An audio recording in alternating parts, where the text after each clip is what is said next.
Miércoles 27 de diciembre del año 2023. Seguimos nuestro recorrido por los recuerdos de la Navidad que tiene la gente a la que accedió a conversar con nosotros y que tuvo la gentileza de venir. Melvi Ruiz y Johnny Fernández nos hablan de sus Navidades y de su vida un poquito. Dale.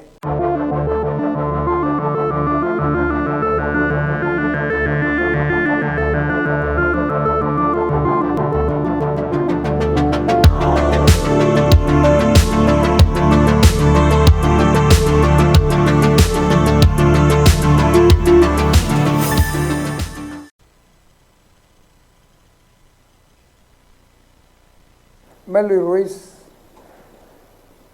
¿cómo te llevas con la Navidad?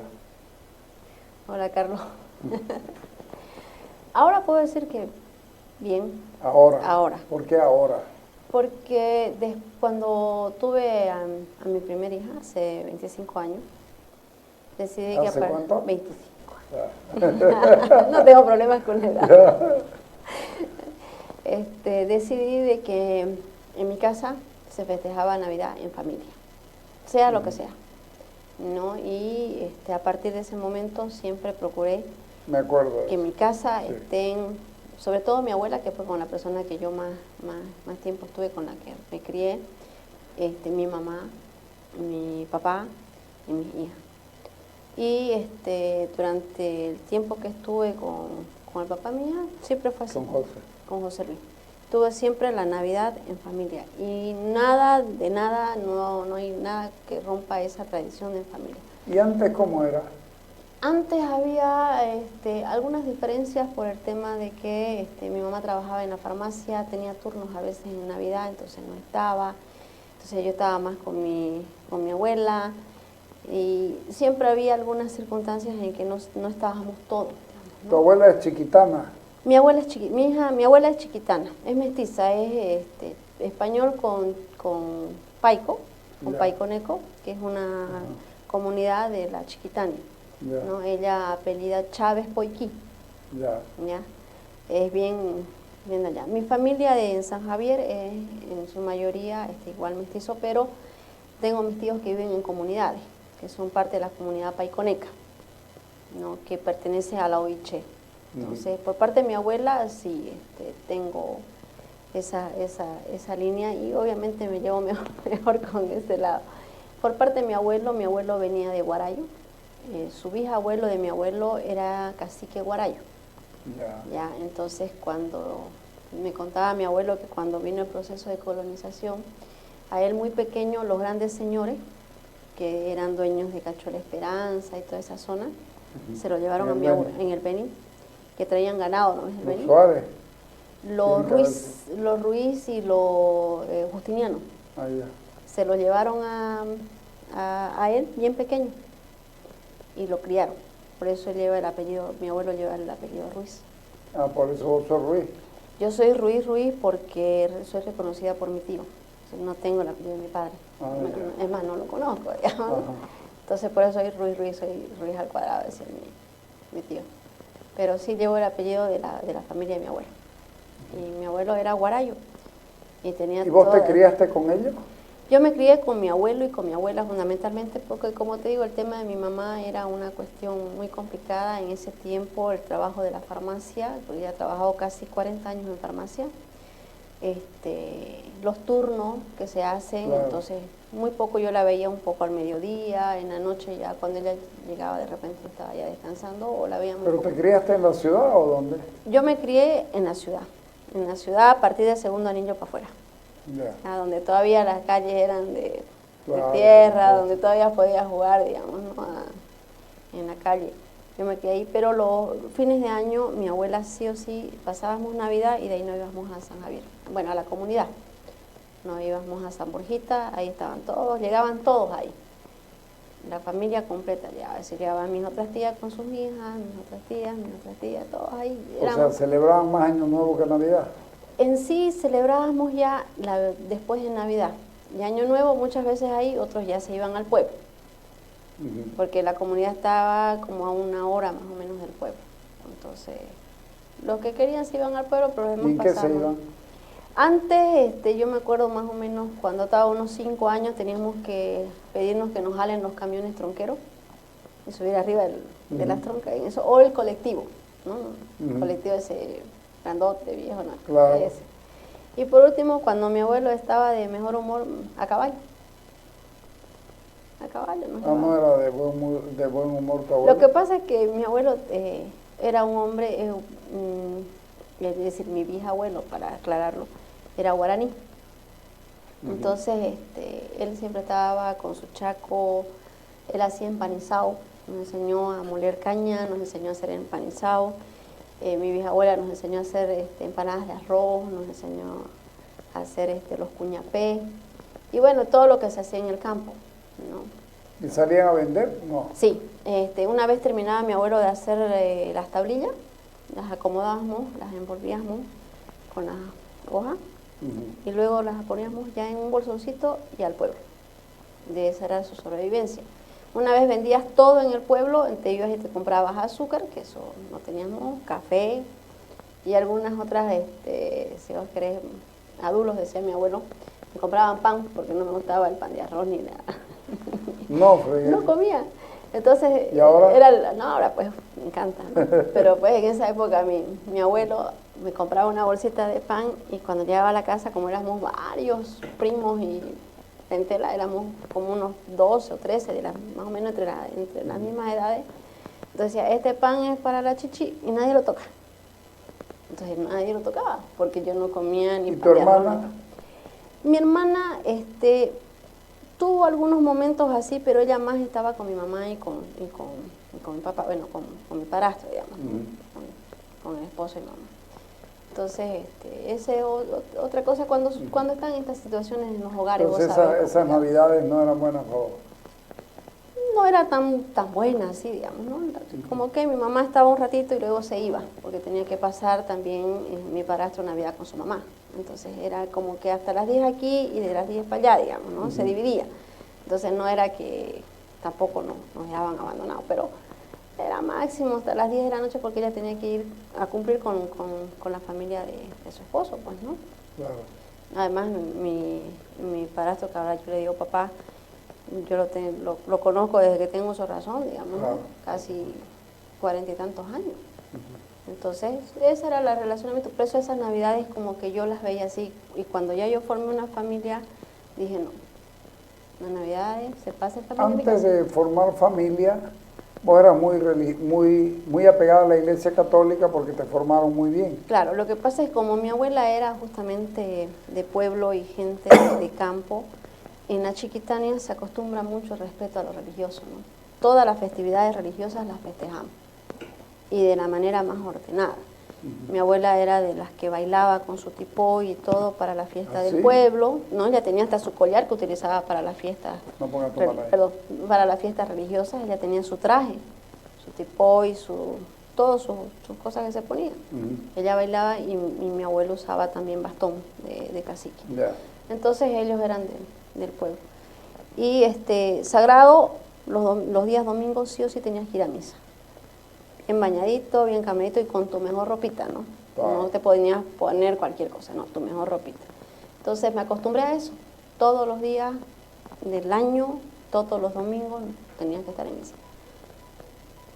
Y mi abuela acá, cuando ella estaba, cuando en la ciudad, igual, lo mismo. Entonces me acostumbré a eso. Yo dejé de ir a misa todos los domingos cuando mi abuela falleció. Porque ya era una tortura, ¿no? Llegaba a misa y... Claro. Y era yo y mi hija, ¿no? La que me acompañaba, entonces dije no. Pero y luego vos, ya volví a recuperar, pero ya en la noche. Antes de tu hijo y esta cosa, fuiste muy activa en la pastoral o en Sí, esta cosa. estaba en la coordinadora de instituciones juveniles, en la COIF, donde estaba la pastoral social juvenil. Y además yo fui formada en el DNI, Defensa Internacional, con el padre Pifarré. Ah, no, pues. Entonces ellos eran parte de mi formación, con Domingo Ábrego, con Sonia Soto. Entonces nunca estuve muy alejada, ¿no? Y en su momento inclusive recibí formación del padre Mauricio Bacardí. en el CEAP. Entonces, sí, siempre he estado apegada a la parte de Y la iglesia y la Navidad siempre han tenido una relación. Tienen un significado muy importante, más allá del tema de los regalos, de todas esas cosas, tiene el significado de lo espiritual, ¿no? El reconocer que nace un Dios para todos, y que te puede generar esperanza de que las cosas ¿Seguís pensando lo mismo? Llegó un momento de quiebre cuando empecé mi formación política, donde te hacen, no dudar, pero sí te hacen repensar algunos conceptos y algunas cosas que tenés, que a lo largo de tu vida lo has manejado, digamos, ¿no? Como que, no, la Navidad es una invención que hizo la Iglesia Católica para tener a su gente, para tener un momento de... Claro, y un muchacho joven... No, pues 14, 15 años que vas a estar discutiendo algo así, digamos, ¿no? Aunque nosotros lo discutíamos, pero como te digo, llega ese momento de quiebre en que no querés saber nada de la parte religiosa, porque además te dicen, te adoctrinan para que vos obedezcas. Y en el partido te adoctrinan también, pero ahí no te dicen, no te lo reconocen. Entonces, ahí se formó un poco de quiebre, pero pese a ello, yo era rehuyente ya a ir a la iglesia, pero mi abuela me decía, no, vos vas porque vas. Y yo le tenía un respeto único. Si mi abuela me decía, vos de aquí no te movés, y me tenía 3 horas sentadita, a las 3 horas estaba sentadita. O sea, no había forma en que yo no desobedezca a mi abuela. Y cuando te vas al extranjero a estudiar y a trabajar no fue fácil eso. No fue fácil, pero mira, yo creo que la vida ha sido medianamente buena conmigo, porque cuando estuve estudiando en Sao Paulo, fui justamente a la Universidad de San Marcos, y estuve en casas de acogida, porque obviamente no tenía mi familia cómo sustentar algo así. Yo fui becada, fui a un centro ecuménico, y quien nos ayudaba y nos coordinaba era un padre. ¿Siempre con la iglesia? Claro, la iglesia siempre fue, aunque no creas, mucho de los movimientos sociales aquí en Bolivia fueron generados por la Iglesia Católica. Claro que sí, por supuesto. Por no decirte la mayoría de todo. Sí, por no decir todo, porque la iglesia te empezó... Todos alguna vez hemos trabajado con la iglesia. Claro. Entonces, estuve allá en las casas de acogida, como te digo, en el Centro Ecuménico de Formación, y quien me acompañaba, en este caso en mi proceso de formación, era un sacerdote. Entonces, de alguna manera, estaba cerca. La única vez que tuve así fue cuando fui a Senegal, a África, que estuve más o menos una semana y media allá, donde sientes el choque, digamos, ¿no? Claro. Porque allá lo más fuerte es el Islam, entonces ves vos hacer los saludos en la época, digamos, y a las 5 oraciones. Exactamente, y sacan su esterita, se acomodan, es decir, vos lo ves, digamos, ¿no? Y la Iglesia Católica ya es muy reducida. Yo fui a una misa y, es decir, podíamos contar con los dedos de las manos las personas que estábamos ahí, digamos, ¿no? Pero aparte, en África se ha matado mucho, más católicos que otra cosa, pero se sigue matando hoy, ¿no? Sí. Lo que pasa es que hoy día no se lo dice. Claro, hoy día no se le da tanto. Hay un libro de Pilar Iraola, si no me equivoco, no me acuerdo, creo que es de Pilar, que es tremendamente duro sobre la cantidad de católicos que mueren por año por su fe. Sí. Entonces ahí uno replantea un montón de cosas. Así es, yo como te digo, fui a misa, me sorprendí y después decía, pero para mí era ver una misa en la catedral aquí y ver una misa en África. ¿Y a qué fuiste a África? Nos llevaron en ese tiempo a un encuentro mundial de niños y adolescentes que participaban en la guerra. Lo que pasa es que, por ejemplo, en Centroamérica, en El Salvador, se utilizó mucho a los niños para la guerra de guerrilla, claro, como sucedió en otros países en Latinoamérica. Y en Europa también se utilizaba a los niños en la guerra. Nos explicaban el por qué se los utilizaba, porque decían que era la mejor arma. Claro, ya no que el tienen niño no conciencia tenía de- conciencia de lo Claro, que estaba haciendo, claro. entonces le decían matás a este, y ellos iban y mataban. Eran muy buenos como francotiradores. Sí, además de que los empezaban a entrenar a los 9, 10 años y a los 15 pues tenías unos expertos, ¿no? Y fuimos a este encuentro justamente a debatir todo lo que tenía que ver con las políticas que hacía Naciones Unidas, que hacía la OEA, que hacía la OTAN, con respecto a sacar a los niños de los ¿Cómo te conflictos escogen bélicos. para ir allá? Mira, yo era parte de una organización acá en Santa Cruz y de aquí eligieron 3 representantes para que vamos a un encuentro nacional y que del encuentro nacional se hagan los 2 representantes que íbamos a ir a África. Entonces, aquí en Santa Cruz eran 32 grupos, de los 32 salimos elegidos 3. La única mujer tenía 16 años y nos fuimos a La Paz, al encuentro nacional, y habían de Cochabamba, de Oruro, de La Paz, de nosotros aquí de Santa Cruz, y en la reunión de 300 personas eligieron solo 2, un chico de La Paz y mi persona. ¿Te acordás quién era él? Erwin Merlo. ¿Ah? Erwin Merlo se llamaba. Ajá. Con Erwin viajamos y con el padre ¿Él Pifarré. siguió en actividad? Él ahora es comunicador, trabajaba antes en comunicación en el gobierno de Evo Morales, Ajá. pero ahora la verdad no sé, le he perdido el rastro a Erwin, pero en esa época teníamos 16 para cumplir 17 años cuando nos llevaron. Un mundo diferente, ¿no? No, para mí fue pues, yo chica de barrio, vos sabés, mi familia no es una familia con grandes recursos. Mi madre se ha forjado desde que tiene 8 años, entonces mi madre es una persona muy sacrificada, trabajadora, y mi madre era la que te decía, ese zapato te dura un año, y yo me gustaba jugar pelota y pelotera era. Era basquetbolista, ¿no? Sí, jugaba en el equipo de Oriente Petrolero en básquet profesional. Así que lo rompía y tenía que costurarlo. Y pobre, ¿no? Que no lo costure, porque mi madre lo veía roto y me daba, ¿no? Porque así antes era la educación. Así, claro, la educación antes era así, antes no había otra forma. No estamos haciendo juicio de valor además, ¿no? No, pues obviamente que no, porque al final de cuentas las circunstancias en las que ellos fueron formados también fue muy diferente. Entonces, no reprocho una situación como esa, porque en su momento era la mejor manera y lo que se pensaba que debiera correr. Además la pobreza los obligaba porque Claro. el zapato tenía que, si ella te decía ese zapato te dura, no te estaba pidiendo, te estaba dando Una orden. una orden.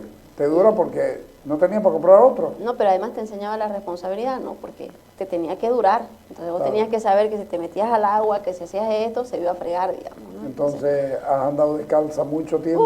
Patapila, como decía mi Claro, abuelo, te encanta. claro. Además me gustaba andar descalza porque corría por la casa y me gustaba subirme a los árboles. Entonces patapila es más fácil porque con Claro. zapatos resbalan, ¿no? Entonces, yo la verdad con ir a África para mí fue un golpe único. ¿En qué mes estuviste en África? Estuve en noviembre hasta diciembre ¿De qué año? del 93, 94, 93. Nunca había viajado en avión y Nunca en mi vida había subido. Hasta que fuiste a La Paz, digamos. No, inclusive a La Paz fuimos en flota. En flota. Es decir, cuando fui a Senegal fue la primera vez que subí a un avión. Así que estaba aterrorizada, digamos, ¿no? Más bien me acompañaba Sonia Soto. Que recuerdo, Sonia estaba con Sonia vos. me acompañó porque Y- obviamente no podía y el ir padre sola, Pifarré. digamos, y el padre Pifarré estaba en compañía para llevar a él. Ellos llegó con ustedes, Ellos dos fueron con nosotros. Todavía tengo una foto de una conferencia de prensa que tuvimos allá en África, donde nos pusieron a 5 en la mesa. Porque eran unos niños que claro, tenían pues, 16 años. la sorpresa para todos en el encuentro era la cantidad de mujeres que habíamos representantes, ¿no? Dirigentes, digo, que era muy poca, ¿no? Pero fue la primera vez que subí a un avión, la primera vez que salí de tu casa. que salgo de mi casa por un largo tiempo, sin que me acompañe mi papá, mi mamá, mi abuela o algún familiar. Aparte de eso, el viaje era largo porque fuimos de aquí a Argentina, a Buenos Aires, de Buenos Aires a Madrid, de Madrid a Islas Canarias y de Islas Canarias recién a Dakar, Senegal. Claro. Y a la vuelta fue casi la misma trayectoria, solo que volvimos por Sao Paulo. Y de Sao Paulo ya acá. Y además eso, primera vez que conocí el mar, pues. En Claro. mi vida lo había visto, digamos, no nos No, llevaron ni pensabas conocerlo. más de los libros, digamos, ¿no? Nos llevaron a la isla Gorée, de donde salieron los primeros esclavos hacia América, y nos mostraron, nos hicieron recorrer los lugares, las zonas donde los encadenaban, cómo los acomodaban, y hay vestigios todavía de la época, te muestran todo lo que... Y ahí fue la primera vez que conocí el mar. Para mí, pues, ya, era la cosa más importante que había tenido en mi vida. Claro, por supuesto, y además por suerte peladita. Sí. Te pido un corte, cuando volvamos me vas a contar otras cosas de esta tu vida y la relación tuya con la Navidad. ¿Ya? Dale.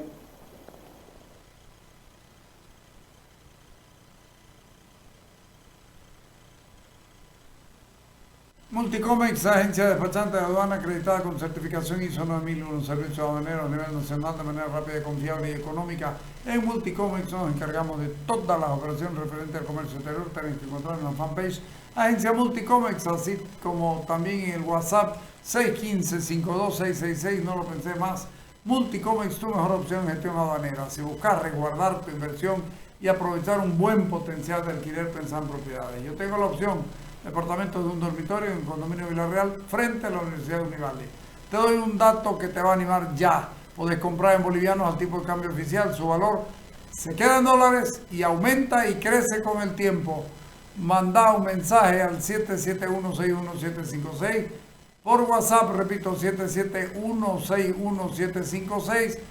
Regístrate porque quedan pocos. Cotas nuevos con vaso, más velocidad, más moderno, más inteligente, pero tu pack completo con internet wifi de 25 megas, telefonía sin límite de tiempo y televisión digital, todo por 303 bolivianos mensuales, también disponible con fibra óptica. Aprovechar el salto tecnológico, mayor información, vas a llamar al 103 o al 333-30-103.